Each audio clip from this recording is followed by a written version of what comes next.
Hello दोस्तों, मैं श्रीकांत पटेल आपका अपना मैथ्स टीचर स्वागत करता हूं आपका गेट 100 विद श्रीकांत में। और आइए देखते हैं आज का टॉपिक क्या है। आज का टॉपिक है हमारा क्लास 11th से स्ट्रेट लाइंस। ठीक है, आज हम लोग स्ट्रेट लाइंस के बारे में आज से हम डिस्कस करने वाले हैं। इसके बारे में जितनी भी सारी चीजें हैं, different forms of straight line, जो भी सारी चीजें हैं वो सब हम डिस्कस करेंगे। तो स्ट्रेट लाइन डिस्कस करने से पहले थोड़ा सा हम पहले चलते हैं कि स्ट्रेट लाइन का रिलेशन है कहां से, है ना। आप लोग क्लास 9th में जब आए होंगे तो क्लास 9th में आपको एक चैप्टर मिला होगा कोऑर्डिनेट ज्योमेट्री। ठीक है, इस तरीके से देखिए पिछला वाला जो हमने पढ़ा उसको रिकॉल करते हुए हम लोग आगे बढ़ेंगे। ठीक है, तो कोऑर्डिनेट ज्योमेट्री में कोऑर्डिनेट्स के बारे में पढ़ते हैं हम लोग। ठीक है, वहां पे आपने इस तरीके के पॉइंट लोकेट किए होंगे कि एक्स कॉमा वाई क्या होता है, ये एक्स कोऑर्डिनेट होता है, वाई कोऑर्डिनेट होता है। ठीक है, इसके बारे में जाना होगा। एक्स एक्सिस और वाई एक्सिस, खैर एक्सिस के बारे में तो हम लोग काफी पहले से पढ़ते हुए आ रहे हैं। वहां पे और डिटेल में आपने समझा होगा कि पॉजिटिव एक्स एक्सिस क्या है, नेगेटिव एक्स एक्सिस ये रही। ठीक है ना, ये हो गया क्या, positive Y axis, negative Y axis. ठीक है, और क्या समझा। फिर जब आप थोड़ा सा आगे आए वहां पे आपने जैसे देखो ये फर्स्ट क्वाड्रेंट, क्वाड्रेंट्स के बारे में भी समझा होगा ना। फर्स्ट क्वाड्रेंट ये क्या हो गया, सेकंड क्वाड्रेंट, थर्ड क्वाड्रेंट, और ये क्या हो गया, फोर्थ क्वाड्रेंट। फर्स्ट क्वाड्रेंट में हम क्या समझते थे कि ये जो है ये पॉजिटिव एक्स एक्सिस है, ये पॉजिटिव वाई एक्सिस है। मतलब यहां पर जितने भी पॉइंट आएंगे वो प्लस कॉमा प्लस, एक्स भी पॉजिटिव होगा, वाई भी पॉजिटिव होगा। यहां पर जो होगा एक्स निगेटिव होगा, वाई पॉजिटिव होगा। थर्ड क्वाड्रेंट में दोनों कोऑर्डिनेट्स निगेटिव होंगे। फोर्थ क्वाड्रेंट में एक्स तो पॉजिटिव होगा, वाई निगेटिव होगा। इस तरीके से आपने क्लास 9th तक आपने ये यहां तक पढ़ा होगा। ठीक है, आप जब आगे की क्लासेस में आए, क्लास 10th में आए, तो क्लास 10th में आपने क्या, एक और कोई पॉइंट आपको मिल गया। ठीक है, ये हो गया, आपने इसको नाम दे दिया x1 y1, इस पॉइंट को नाम दे दिया x2 y2। फिर आपसे बोला गया कि find the distance between these two points. ठीक है, इन दोनों पॉइंट्स के बीच में डिस्टेंस फाइंड करो। ये आपने क्लास 10th में पढ़ा। क्लास 10th में एक और चीज इंट्रोड्यूस हुई क्या, जिसको हमने सेक्शन फॉर्मूला बोला। ए और बी दो पॉइंट्स आपको दे दिए गए, x1 y1, ये क्या हो गया, x2 y2। ठीक है, और ये कोई पॉइंट सी है जो कि a कॉमा बी को m1:m2 रेशियो में डिवाइड करता है। ठीक है, तो पॉइंट सी के कोऑर्डिनेट्स क्या होंगे, ये क्लास 10th में फाइंड किया हमने। क्लास 10th में एक और चीज हमने फाइंड की कि अगर कोई ट्रायंगल है ABC, ठीक है, इस ट्रायंगल के कोऑर्डिनेट्स है x1 y1, x2 y2 and x3 y3। ठीक है, तो इसका एरिया फाइंड करना हमने सीखा कि एरिया किस तरीके से फाइंड करेंगे अगर हमें कोऑर्डिनेट्स गिवन है तो इतनी चीजें हमने क्लास 10th तक पढ़ ली थी। और आपके टीचर्स ने अक्सर आपको ऐसा बोला होगा कि बेटा जब आप 11th में जाओगे तो ये कोऑर्डिनेट ज्योमेट्री का एक बड़ा रूप आप देखेंगे। ठीक है, वही कोऑर्डिनेट ज्योमेट्री जब आप 11th में आ जाते हैं तो ये तो बेसिक इंट्रोडक्शन हुआ था। यहाँ पे कहीं पे ऐसे पर्टिकुलर हमने स्ट्रेट लाइन की बात नहीं की थी। ठीक है, अब जब आप कोऑर्डिनेट ज्योमेट्री में 11th में आ गए हैं तो यहाँ पर देखो कोऑर्डिनेट्स के बारे में जितना कुछ आपने 9th 10th में पढ़ा उन सबका तो यूज होना ही होना है। ठीक है, क्योंकि मैथ्स में तो ऐसा होता है कि जो भी प्रीवियस पढ़ रखे हो सबका यूज होता है। इवन हर एक सब्जेक्ट में ऐसा होता है, यहाँ पे कुछ ज्यादा ही होता है। तो देखिए यहाँ पे आपको जो फर्स्ट चैप्टर मिलेगा स्ट्रेट लाइन का, वो भी इसी के अंतर्गत आता है। ठीक है, स्ट्रेट लाइंस। स्ट्रेट लाइंस के बाद आप जाएंगे क्या, सर्कल पढ़ेंगे। ठीक है, सर्कल भी कोऑर्डिनेट ज्योमेट्री के अंतर्गत आता है। उसके बाद हम पढ़ेंगे कॉनिक सेक्शन। ठीक है, कॉनिक सेक्शन में आप पैराबोला, हाइपरबोला और इलिप्स, ठीक है, इसके अंतर्गत ये देखो कॉनिक सेक्शन में पैराबोला, ठीक, हाइपरबोला और इलिप्स, ये सारी चीजें हैं जो कि हम लोग पढ़ने वाले हैं क्लास 11th में कोऑर्डिनेट ज्योमेट्री में। आप खुद देख पा रहे हैं कि ये काफी ज्यादा सिलेबस है, ऑलमोस्ट 30% से ज्यादा सिलेबस कवर करता है 11th की बुक का ये वाला सेक्शन। और इसका यूज हमें हर जगह मिलता है। मेन बात तो ये है ना कि जैसे देखिए आप ये सारी चीजें जब आप समझ लेंगे तब जाके ये सारी चीजें आपको 12th में हेल्प करने वाली हैं। ठीक है, अभी तक जैसे देखो 9th 10th में आपने ये पूरा समझा, ये आगे आपको 11th में हेल्प करेगा। यहीं से हम लोग स्टार्ट करेंगे। ठीक है, ये पढ़ लेंगे आप, स्ट्रेट लाइन समझ जाएंगे कि कितने टाइप की स्ट्रेट लाइंस होती हैं, कैसे इसको ड्रॉ करता है, कैसे ड्रॉ करना है, कैसे दो स्ट्रेट लाइंस के बीच में एंगल फाइंड करना है, ठीक है, इसमें स्लोप क्या होता है, ये सारी चीजें हम लोग स्ट्रेट लाइन में डिस्कस करने वाले हैं, ठीक है। Different form of straight line को भी आपको 2 पॉइंट्स गिवन है, जैसे ये 2 पॉइंट्स गिवन है, ठीक है। अब आपको बोला जाएगा इस लाइन का इक्वेशन फाइंड करो, ठीक है। कभी केवल एक ही पॉइंट गिवन रहेगा तब लाइन का इक्वेशन फाइंड करना है, ठीक है ना, समझ रहे। वैसे पेयर ऑफ लीनियर इक्वेशन में आपने लाइंस को ड्रॉ करना सीखा होगा, किस तरीके से हम ग्राफ बनाते हैं लाइन का। अभी हम ग्राफ भी बनाएंगे और लाइंस को ड्रॉ भी करेंगे, जो भी इंफॉर्मेशन गिवन रहेगी उसके अकॉर्डिंगली हम लोग जानेंगे कि कितने टाइप्स की लाइंस हो सकती हैं, ठीक है। तो ये स्ट्रेट लाइन में सीखेंगे। सर्कल, सेम वही सर्कल में सीखेंगे हम लोग कि सर्कल का सेंटर कैसे फाइंड किया जाता है, सर्कल को ड्रॉ करने के लिए मिनिमम कितने पॉइंट्स की जरूरत है, ठीक है। ऐसी बहुत सारी चीजें हैं जो कि सर्कल में हम सीखेंगे। कॉनिक सेक्शन में पैराबोला का इक्वेशन, हाइपरबोला और इलिप्स, ये सारे चैप्टर्स हम लोग इसमें डिस्कस करने वाले हैं। तो आप लोग अच्छे से बन जाइए, यहाँ पर अपने दिमाग को स्थिर कर लीजिए, क्योंकि अगर कोई भी पॉइंट मिस हो जाएगा ना तो ये आपको प्रॉब्लम करने वाला है। उसके आगे फिर वो ऐसा लगेगा कि अरे शू से एरोप्लेन निकल गया और कुछ समझ में नहीं आया कि क्या गया, एरोप्लेन था कि हेलीकॉप्टर था कि क्या था, कुछ समझ में नहीं आया। इस तरीके से होगा, सब ऊपर से निकल जाएगा। तो मेरी बात को ध्यान से समझिए, वीडियो को अंत तक जरूर देखिए, क्योंकि आज के लेक्चर में हम लोग बेसिक्स इसके डिस्कस करने वाले हैं। और जब आपका बेसिक्स स्ट्रांग होगा ना तो आगे के क्वेश्चन करने में आपको प्रॉब्लम नहीं जाएगी, ठीक है। तो बहुत ही बेसिक से स्टार्ट करते हैं, पिछली क्लासेस से स्टार्ट करेंगे हम लोग, ठीक है। ये तो आप देखो, ये बहुत ही बेसिक सी बात है कि कोऑर्डिनेट्स, सबसे पहले तो आपको कोऑर्डिनेट्स समझने चाहिए कि कहां पर पॉजिटिव, नेगेटिव और ये सारे पॉइंट्स होते हैं, ठीक है। तो ये आपने समझ लिया। ये देखो, ये 9th क्लास की बात है, सबसे पहले मैंने आपसे की थी कि कहां पर कोऑर्डिनेट्स प्लस माइनस और इस तरीके से होते हैं। ये चीजें आई थिंक आप सबके समझ में आती है। उसके बाद पॉइंट आया था क्या, डिस्टेंस फॉर्मूला, ठीक है। तो डिस्टेंस फॉर्मूला याद होगा सबको, मैं तो यही समझता हूं कि आप लोग अगर 11th में मैथ्स लेकर पढ़ रहे हैं तो याद होगा, और अगर नहीं भी याद होगा तो हम रिकॉल कर लेते हैं। सपोज ये कोई पॉइंट है x1 y1, ठीक है, ये दूसरा पॉइंट है x2 y2। आपको डिस्टेंस फॉर्मूला से इनका डिस्टेंस फाइंड करना है। तो वहां पे हमने अच्छे से प्रूफ भी किया था कि distance formula AB is equal to क्या हो जाएगा, root over of x2 minus x1 का whole square plus y2 minus y1 का होल स्क्वायर। ये आप फाइंड करेंगे, आपको डिस्टेंस फॉर्मूला मिल जाएगा, ठीक है। इसको मैं रफ कर देता हूं, ये तो सब आपके माइंड में छप गया होगा, इसको लिखने की कोई जरूरत नहीं है। डिस्टेंस फॉर्मूला के बाद एक दूसरी चीज जो हमने फाइंड की थी वहां पर, क्या, सेक्शन फॉर्मूला, ठीक है। सेक्शन फॉर्मूला में था क्या कि कोई एक लाइन है AB, ठीक है, और कोई तीसरा पॉइंट C, इसको अगर M1:M2 में डिवाइड करता है तो M1 पॉइंट C के कोऑर्डिनेट्स क्या होंगे, ठीक है। तो पॉइंट C किस तरीके से फाइंड किया जाता था, देखो, M1x2, ये M1x2 plus M2x1 upon M1 plus M2, ये हो जाता था कि केवल x कोऑर्डिनेट हुआ ये, ठीक है ना। y कोऑर्डिनेट किस तरीके से, इसी तरीके से M1y2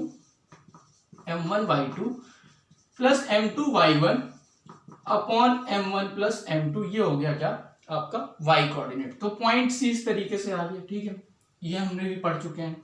एक और क्या, एरिया ऑफ ट्रायंगल फाइंड किया जाता था, ठीक है।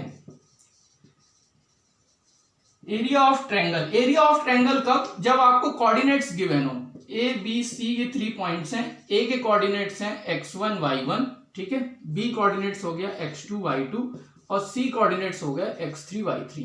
ये आपको गिवन है। तो एरिया फाइंड किया जाता था क्या, हाफ, और ये मॉडुलस लगाते थे ना। मॉडुलस क्यों लगाते थे, क्योंकि एरिया कभी निगेटिव नहीं हो सकता ना।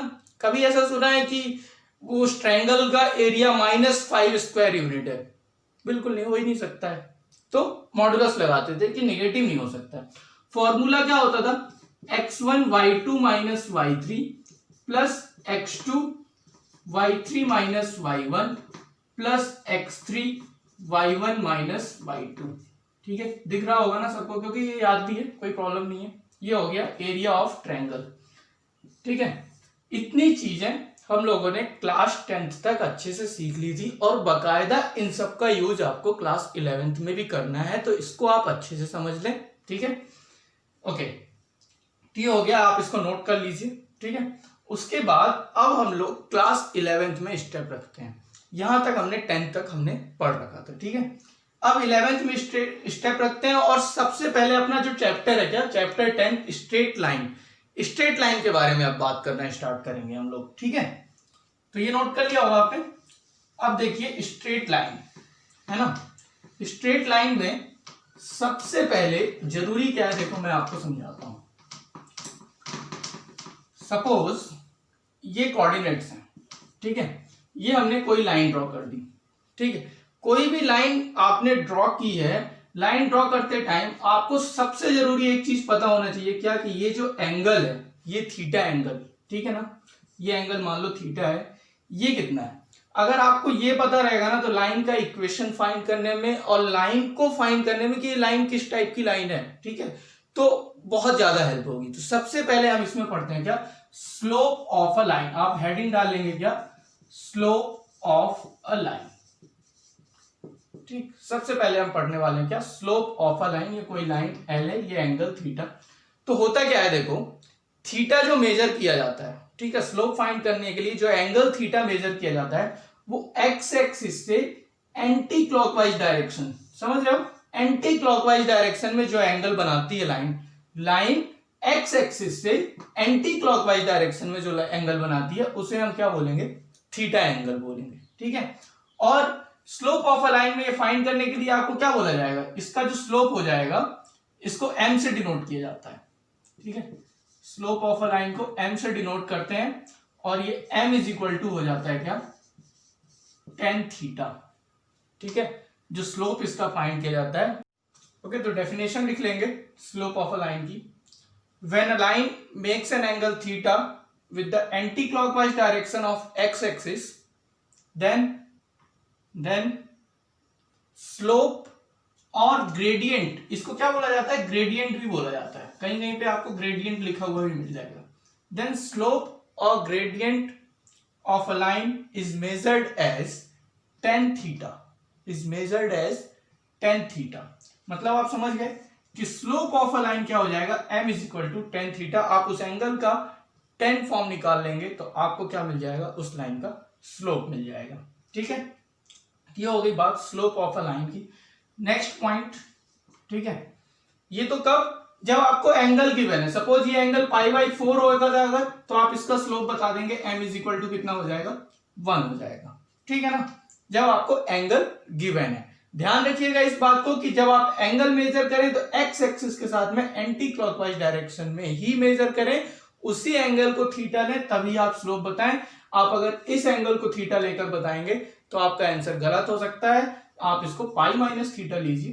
ठीक है, क्लियर होगा, π-θ तो ये है, ये आपको ये एंगल लेना है। ठीक है ना, ओके, नेक्स्ट आपको नेक्स्ट हेडिंग लेंगे। नेक्स्ट हेडिंग क्या है, slope of a line. Next heading लिखिए, slope of a line when slope of a line when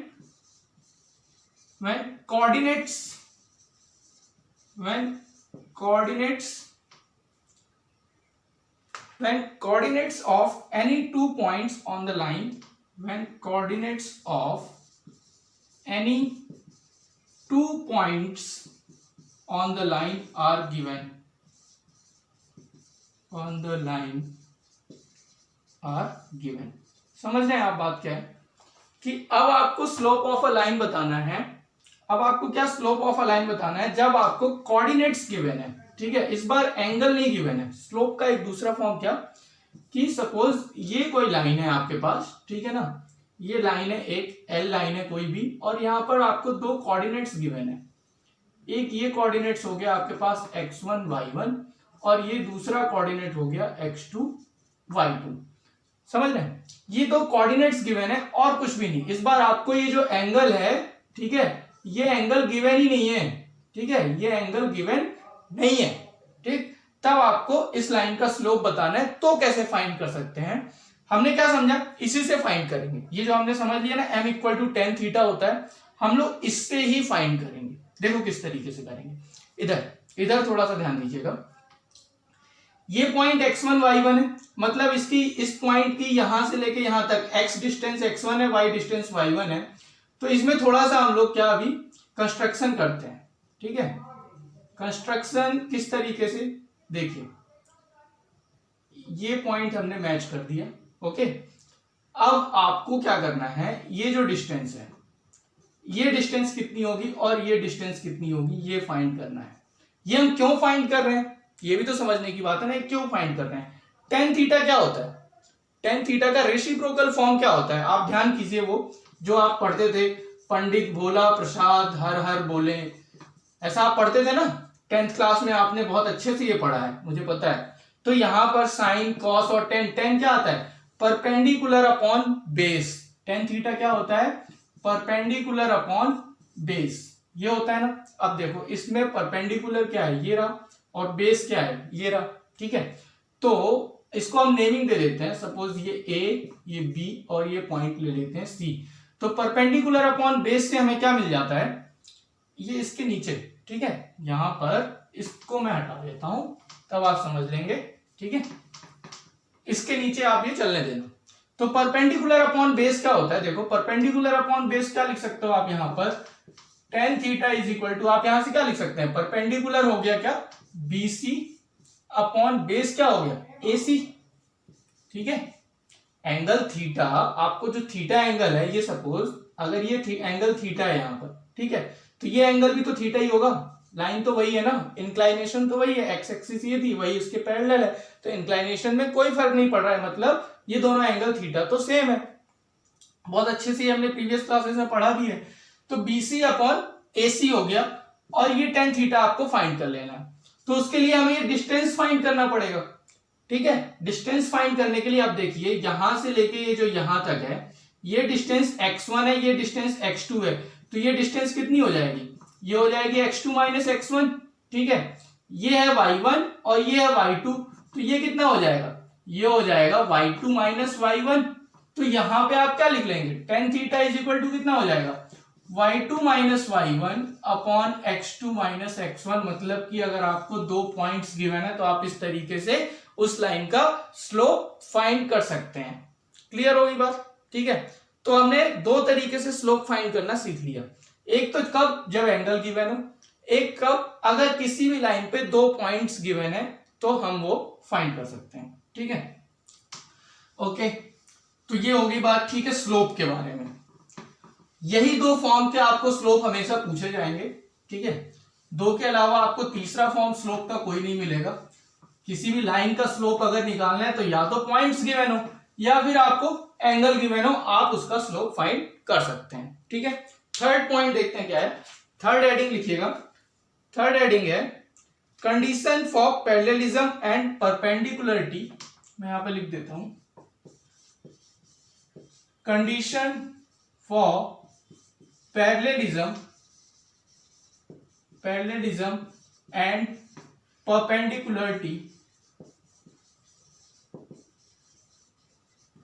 perpendicularity of lines in terms of their slope,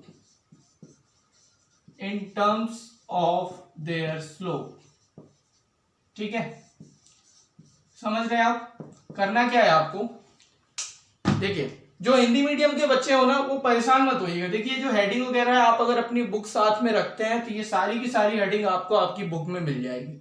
मैं टोटली एनसीईआरटी बेस्ड यहाँ पर पढ़ाई करवा रहा हूँ। देखो आपको ये समझ जाना है कि एनसीईआरटी मैथ्स आपको यहाँ पर पढ़ाई जा रही है। जो बच्चे आईआईटी जेईई की तैयारी कर रहे हैं, उनके लिए मैं बता दूं कि देखिए, एक तो हमारा ग्राफ्स इन मैथमेटिक्स वाला सेक्शन आपके लिए चल रहा है, और मैं आपसे ये कह रहा हूं कि अगर आप पहले मेंस की तैयारी करना चाहते हैं, तो आप सबसे पहले एनसीईआरटी मैथ्स एक बार कंप्लीट कर लीजिए। एक बार हम लोग ये कंप्लीट कर लेते हैं, उसके बाद फिर हम लोग जेईई के सेक्शन में चलेंगे और अच्छे अच्छे क्वेश्चन सॉल्व करेंगे, ठीक है। तो एक बार आप फटाफट से पहले एनसीईआरटी कंप्लीट कर लीजिए, देन आप आगे की तरफ बढ़िए, तो स्टेप बाय स्टेप आगे चलने में आनंद भी आएगा और आपका बेस भी क्लियर होता हुआ चलेगा, ठीक है। वैसे अगर आप जेईई के लिए प्रिपेयर कर रहे हैं, तो आपको थोड़ा और एक्स्ट्रा मेहनत करने की जरूरत रहती है, कॉन्सेप्ट तो सारे यही रहते हैं ना, तो आप कॉन्सेप्ट समझ लीजिए, यही सारे कॉन्सेप्ट मिलेंगे, कुछ एक आध एक्स्ट्रा चीजें मिलेंगी तो आप मुझे पूछ सकते हैं, मैं आपको बता दूंगा। बट पहले एनसीईआरटी मैथ, उसके बाद हम लोग और भी चीजें डिस्कस करेंगे। और परेशान मत होइएगा, आपकी कंप्लीट मैथमेटिक्स यहाँ पर पढ़ाई जाएगी। थोड़ा वक्त लग रहा है, थोड़ा टाइम लग सकता है, क्योंकि काफी मेहनत करनी होती है। एक लेक्चर यहाँ पर रिकॉर्ड होता है, एडिटिंग होती है, फिर उसको पब्लिश करना होता है, तो थोड़ा वक्त लगता है इसमें, ठीक है। बट मैं आपको ये श्योर कर रहा हूं, आपको कहीं भी ट्यूशन जाने की जरूरत नहीं पड़ेगी, आपकी पूरी की पूरी मैथमेटिक्स यहाँ पे पढ़ाई जाएगी। आइए अब टॉपिक पे आते हैं। प्रमोशन की बातें पूरी हो गई, तो condition for parallelism and perpendicularity of lines in terms of their slope, हम स्लोप्स के फॉर्म में जानेंगे कि कब लाइंस पैरेलल हैं और कब परपेंडिकुलर हैं। तो फिर से हर बार देखो, आपको आप देख रहे होंगे मैं कोई भी चीज यहाँ पे डिस्कस कर रहा हूं ना, तो ये दो लाइनें सबसे पहले बननी चाहिए। जैसे ही आप इसका ग्राफ बना लेते हैं तो आप 50% वर्क पूरा कर लेते हैं। देखो सबसे पहले हम पैरेललिज्म के लिए देखते हैं, ठीक है। तो सबसे पहले आप पैरेललिज्म के लिए देखेंगे, ये मेरा शॉर्टकट है, आप मत लिखिएगा। पैरेललिज्म क्या, हम दो लाइंस पैरेलल बना लेते हैं। देखो ये लाइन एक हो गई और ये दूसरी लाइन हो गई, ठीक है। ये लाइन मान लेते हैं हम L है, ठीक, और ये लाइन आपकी हो गई M, ठीक। मतलब कि L पैरेलल टू M है। इसके लिए स्लोप देखो, ये स्लोप θ1, ठीक है, या अल्फा नाम दे देते हैं, और ये स्लोप बीटा, ठीक। If two lines are parallel, अगर ये दोनों लाइंस पैरेलल, यहां पे क्या लिख लेंगे, if two lines are parallel then alpha is equal to beta, ये होना चाहिए, ठीक है। दोनों लाइंस अगर पैरेलल है तो ये एक्स एक्सिस से सेम डायरेक्शन पे टिल्ट होनी चाहिए, मतलब कि इनका इंक्लाइनेशन एक्स एक्सिस के साथ में सेम होना चाहिए। मतलब कि tan alpha is equal to क्या होगा, tan बीटा होगा, और इसे हम बोल सकते हैं क्या कि m1 is equal to m2 होगा। अगर दो लाइंस पैरेलल हैं तो उनका स्लोप क्या होगा, हर हाल में उनका स्लोप बराबर होना चाहिए। ये होती है कंडीशन पैरेललिज्म की, ठीक है। If two lines are parallel then their slopes will be equal, ठीक है। नेक्स्ट परपेंडिकुलरिटी के लिए देख लेते हैं, बहुत ही सिंपल सिंपल सी चीजें, देखो आप समझते चलेंगे तो आपको कुछ टफ लगेगा ही नहीं। परपेंडिकुलरिटी इसके लिए देखेंगे, परपेंडिकुलरिटी के लिए देखेंगे, ठीक है। दो लाइंस हम परपेंडिकुलर बनाते हैं, देखो ये सेम चीज, ठीक है। If two lines are parallel, तो एक लाइन तो सपोज ये हो गई, ठीक है, दूसरी लाइन हमने ये बना ली, ठीक। ये दोनों लाइंस पैरेलल है, ठीक है। अब देखो ये लाइन हो गई L, ये लाइन हो गई M, मतलब कि L is perpendicular to M। अब इसके लिए हमें कंडीशन फाइंड करनी है। तो देखो आप इसके लिए ये जो लाइन M है, लाइन M के लिए एंगल हमने ले लिया क्या, ये हो गया अल्फा, ठीक है, और इसके लिए एंगल हमने ले लिया क्या, बीटा, ठीक। आगे बात समझ में। तो अब आप देखिए अल्फा और बीटा में रिलेशन फाइंड करना है, ठीक है। किस तरीके से फाइंड करेंगे, अब आप ध्यान से इधर फिगर की तरफ ध्यान दीजिए। ये जो एंगल अल्फा है, ठीक है, ये देखिए ये बीटा प्लस 90, इस लाइन पे, लाइन L पे ध्यान दीजिएगा। अगर मैं बीटा यहां से आप मेजर करने की कोशिश कीजिए, ये बीटा हो गया इतना, ठीक है, इतना। देखो ये एंगल क्या हो गया, ये आप लाइन इस पे ध्यान दीजिए, ये केवल क्या हो गया बीटा, ठीक है।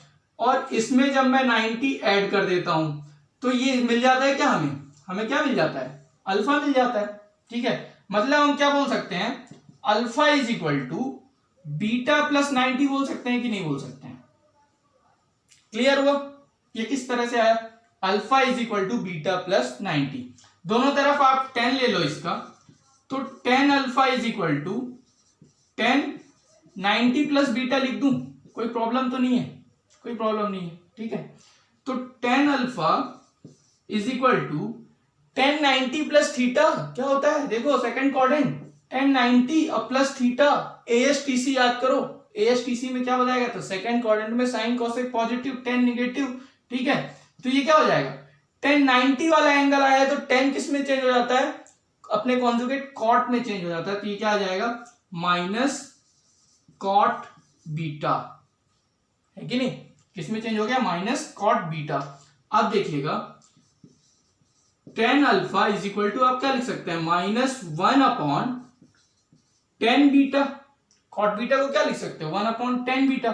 10 बीटा को इधर मल्टीप्लाई कर दो तो ये क्या हो जाएगा 10 alpha into 10 beta is equal to -1, और 10 अल्फा को क्या बोलते हैं m1 into m2 is equal to -1।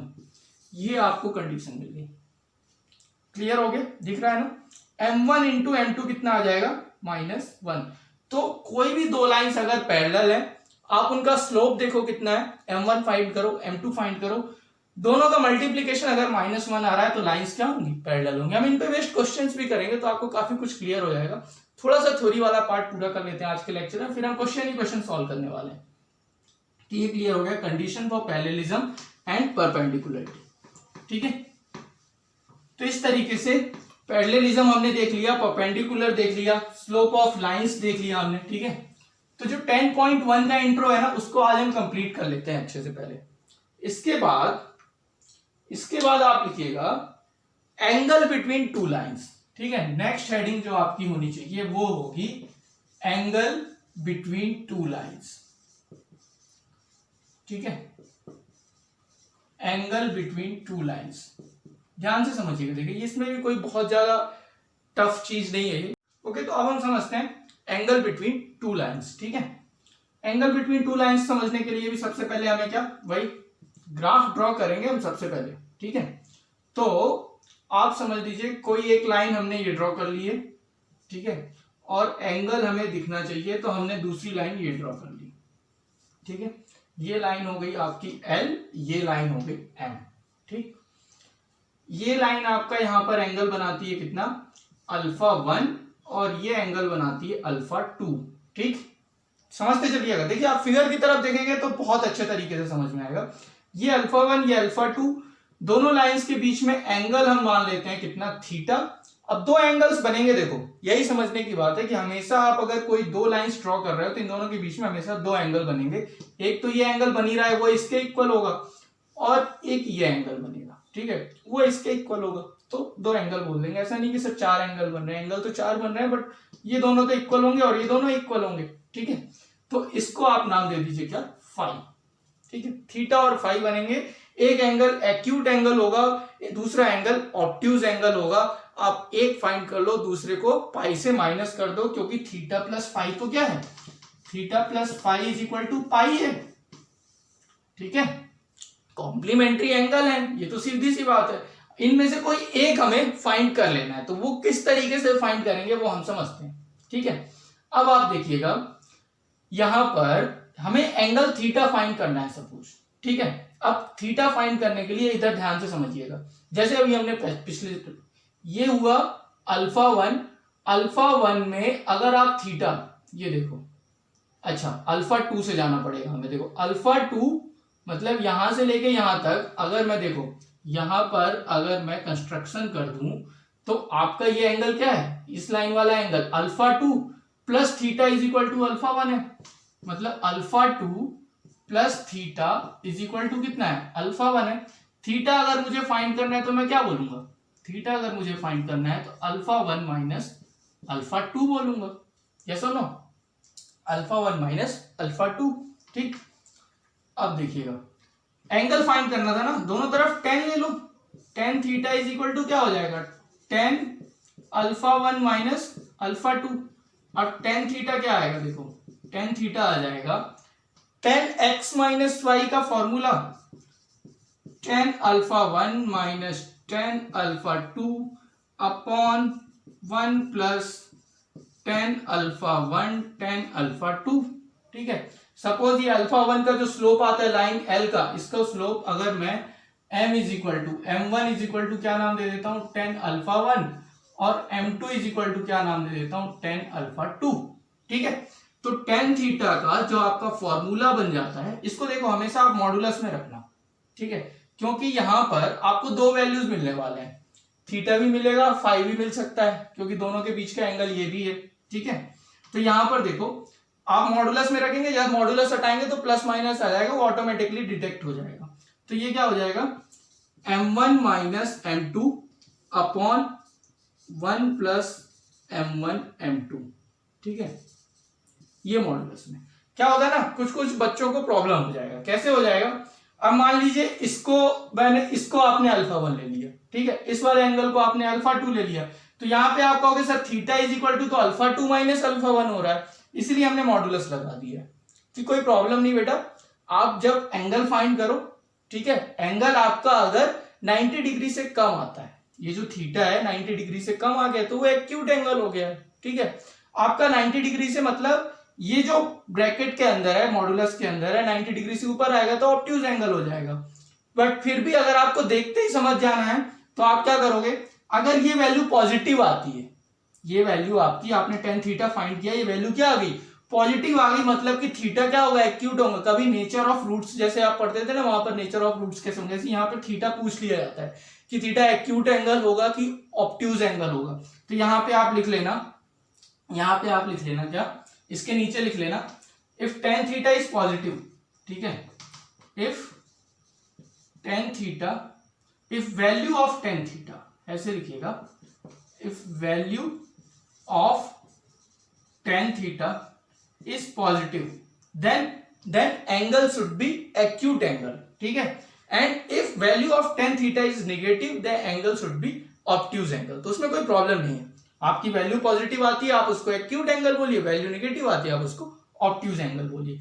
हमेशा आपको मॉडुलस हटाएंगे, प्लस माइनस लगाएंगे, दो वैल्यूज आपको फाइंड होंगी। ये एंगल थीटा आपको मिल चुका है, तो एंगल बिटवीन टू लाइंस वाला ये कॉन्सेप्ट हो गया, ठीक है।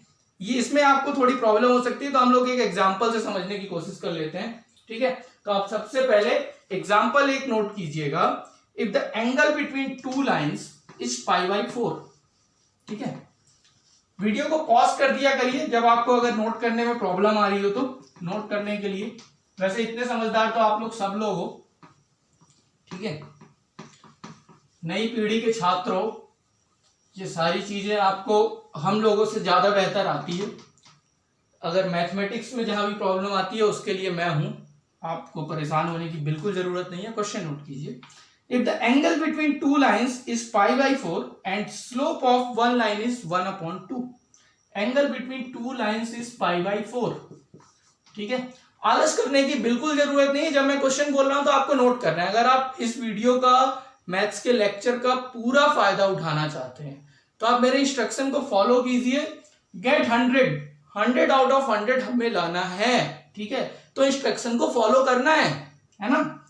तो if the angle between two lines is π/4 and slope of one line, slope of one line, तो m1 इज इक्वल टू हम ले लेते हैं क्या, 1/2। आपको slope of one line is given है, find the slope of the other line, m2 आपको find करना है, ठीक है। फॉर्मूला लिखेंगे tan theta is equal to, हमने क्या पढ़ा है, modulus of m1 minus m2 upon 1 plus m1 m2, यही तो हमने फॉर्मूला पढ़ा है। tan थीटा मतलब tan π/4 लिखेंगे इज इक्वल टू, मॉडुलस लगाएंगे, m1 कितना है 1/2 minus m2 upon 1 plus m2 upon 2 हो जाएगा। कोई प्रॉब्लम तो नहीं। मॉडुलस हटाएंगे, यहां पर π/4 है, tan π/4 का मतलब क्या होता है, 1 होता है, तो प्लस माइनस 1 होगा, plus minus 1 is equal to 1/2 minus m2 upon 1 plus m2 upon 2, ठीक है।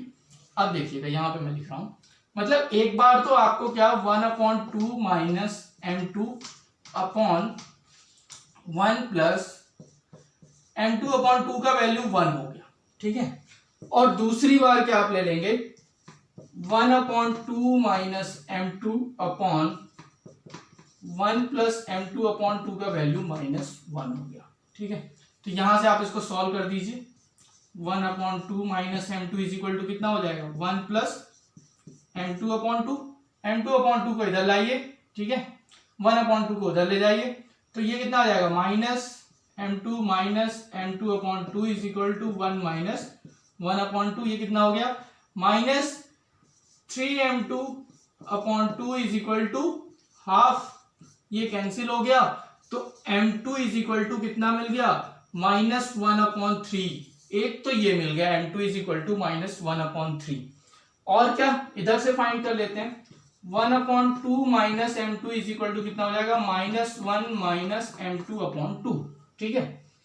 माइनस m2 इधर लाइए, तो -m2 plus m2/2 is equal to -1 minus half, ये कितना हो जाएगा, -2 प्लस 1 तो -1 मतलब -m2/2 इज इक्वल टू, यहां पर आ जाएगा -3/2, माइनस से माइनस कैंसिल हो गया, m2 इज इक्वल टू 3 आ गया। तो ये देखिए दो लाइंस के स्लोप आपको मिल गए, मतलब कि एक तो लाइन आपका एक स्लोप मिल रहा है क्या -1/3 और एक स्लोप मिल रहा है क्या 3।